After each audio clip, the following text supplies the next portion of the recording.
Rice is Minnesota's official state grain, but research shows its future could be in trouble. Indigenous ricers say that pollution has diminished the crop season after season. Audrey Russo and photojournalist Adam Wicker bring us a closer look at the problem and a solution proposed on the state level. The Ojibwe people came to Minnesota following a prophecy. There was going to be a food that grows on water, and that's where we were going to stay. And season after season, wild rice, which means the good berry, delivers on that promise, growing on the Bowstring River. So normally we would open it one day for 3 or 4 hours. But lately, Indigenous ricers notice their prophecy is less and this is probably one of the few beds that probably have not been impacted by a great deal of chemicals or pesticides. Mahnomen is protected by some pollution laws, as commercially cultivated rice now outpaces traditional harvesting. They would go like this to it. There's definitely an impact of the quantity, but what I've noticed is that this rice used to be a little bit bigger than it is now. But the recent overturn of a mining ban in the Boundary Waters could pose new environmental risks for the crop, especially if its cultural significance isn't fully understood.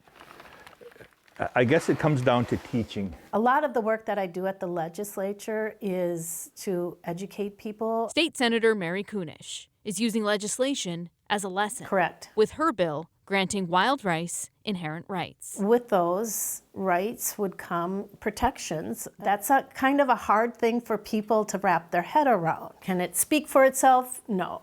Can it advocate for itself? No. The rights come from adding this sentence to the existing statute designating wild rice as Minnesota's official grain. To not only maintain what we have now, but create environments where it's going to thrive. That's our responsibility as keepers of the earth to do. But state environmental officials argue the bill only adds confusion to their role managing wildlife. Our main concern is the ambiguity of what this would mean, how the courts would interpret it. This could massively complicate agency decision making. It's a viable concern, but that just means that let's make sure that we're doing what needs to be done in the first place. Protection, in keeping with another Anishinaabe teaching. For at least 7 generations.